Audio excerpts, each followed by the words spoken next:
Bonjour YouTube, j'espère que ça va bien, c'est Voltar. On se retrouve encore une fois pour parler de Nintendo, mais cette fois-ci pour parler du Nintendo Direct de mercredi que j'attends avec impatience.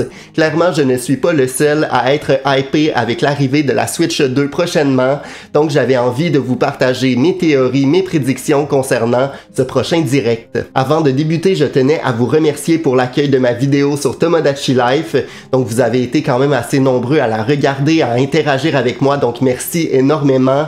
Merci également à tous ceux qui s'abonnent, on est bientôt 2000 abonnés, c'est complètement fou. Donc si jamais mon contenu vous plaît, n'hésitez pas à mettre des pouces en l'air, à commenter et à vous abonner. Ma première prédiction concerne en fait le direct en lui-même. Quel sera son contenu, sa durée? Donc je pense que globalement, on peut s'attendre à quelque chose qui va durer environ 1 heure. Ça me semble assez classique, d'autant plus qu'ils ont beaucoup d'informations à nous partager concernant les jeux, la date de sortie, mais également tout ce qui concerne les nouveautés de la Switch 2. J'ai donc fait une petite liste des nouveautés que je souhaite voir à travers ce direct-là. Donc par exemple, la personnalisation du menu de la Switch, on en a parlé de nombreuses fois, mais il y a beaucoup de gens qui s'attendent à ce qu'on ait finalement des thèmes, un peu à la manière de 3DS où on pouvait personnaliser un peu l'entièreté de notre menu. Ça serait la même chose avec la Switch 2, je pense que beaucoup l'attendent. Depuis le dernier direct, on a quelques rumeurs concernant l'arrivée de jeux édition Switch 2. Donc des jeux qui étaient disponibles sur la première console, mais qui reverraient en fait une nouvelle sortie avec des graphismes améliorés, des meilleures performances qui seraient mieux adaptées à la Switch 2. Je pense qu'on peut s'attendre à quelques informations concernant ces jeux-là, d'autant plus que depuis quelques temps, il y a des rumeurs concernant l'arrivée d'un Zelda Breath of the Wild avec de meilleures performances, donc je pense que c'est le moment de nous présenter tout ça, peut-être également avec l'ajout de tous les DLC, avec quelques nouveautés au niveau de l'histoire. Je trouve que ça serait super intéressant et ça serait un jeu assez facile à nous sortir sur la prochaine console. Parlons désormais des jeux qui selon moi arriveront à la sortie de la console, c'est-à-dire par exemple un party game, mais également un jeu d'aventure solo. D'après moi, on a déjà vu ces deux jeux-là qui seront mis à l'honneur, c'est-à-dire Metroid Prime 4, mais également Mario Kart 9. Si les jeux édition Switch 2 sont véridiques, on pourrait s'attendre que Metroid Prime 4 en soit un, et donc nous présente en fait une sortie simultanée sur la première console, mais également une version améliorée pour la Switch 2, avec des meilleures performances, des meilleurs graphismes, et évidemment Mario Kart 9, ce n'est pas pour rien selon moi qu'il a été présenté à travers le teaser qu'on a vu au début de l'année, donc je m'attends à voir quelques détails mercredi,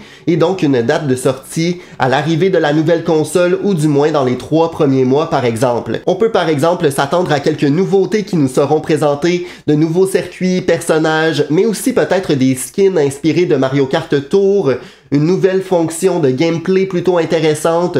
On sent que ce Mario Kart 9 s'inspire un peu de nouveaux éléments aussi au niveau graphisme, donc je pense que ça sera un renouveau pour la franchise. Mais attention, si Mario Kart n'arrive pas dès le premier jour, je pense qu'il y a du potentiel pour Nintendo de nous présenter un jeu comme Nintendo Land qui était disponible sur Wii U. J'y ai joué, j'ai eu la Wii U, mais ce n'est pas le cas de tout le monde, clairement. C'est le genre de jeu en fait que Nintendo aime mettre de l'avant pour nous présenter les nouveautés de la console. On sait que désormais on peut utiliser les Joy-Con comme des souris, donc je pense qu'il y aurait potentiellement un jeu à la sortie qui pourrait nous présenter ce genre de nouveautés-là possible avec la Switch 2. Je pense aussi que bon, il n'y a pas beaucoup de gens qui ont découvert Nintendo Land à la base, mais c'était quand même un rassemblement de mini-jeux super intéressants qui mettaient de l'avant donc le gameplay de la Wii U, mais aussi les licences de Nintendo. Donc ça permettrait à un peu tout le monde de connaître de nouvelles licences qui seront potentiellement disponibles sur Switch 2, un peu inspiré de la sortie de la PS5 qui nous a mis de l'avant un mini-jeu super intéressant qui nous présentait quelques nouveautés, mais également une nouvelle mascotte qui a eu le droit plus tard à son propre jeu, donc Nintendo pourrait nous faire quelque chose d'assez semblable. En parlant de la sortie de la console, parlons donc de la date officielle.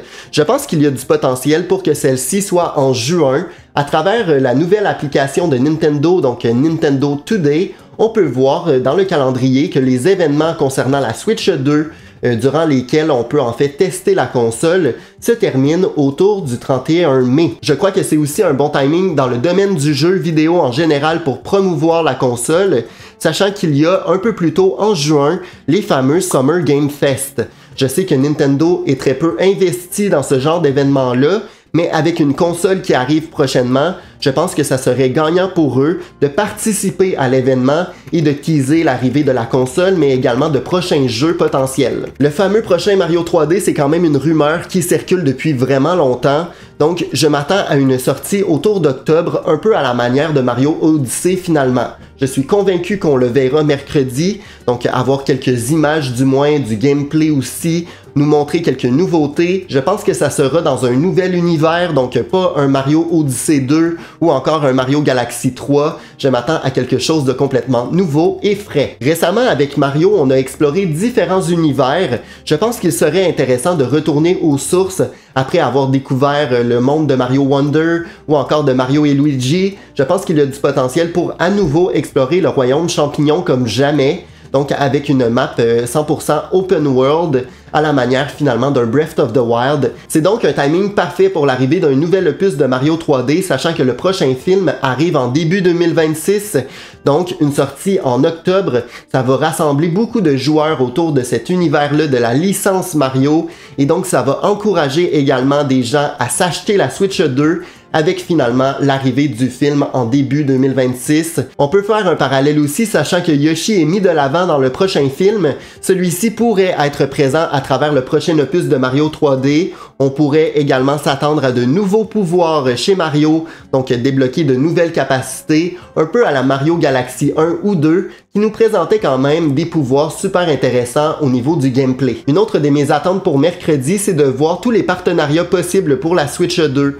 Donc d'avoir des jeux indépendants, des jeux de d'autres producteurs de jeux vidéo. Donc on peut s'attendre par exemple à l'arrivée de Professeur Layton, une fameuse date qu'on attend depuis si longtemps. Je sais que beaucoup de gens attendent Silksong, mais je pense pas que ce jeu-là sera présenté mercredi malheureusement. Durant la vie de la première Switch, on a vu un beau partenariat se former entre Nintendo et Ubisoft.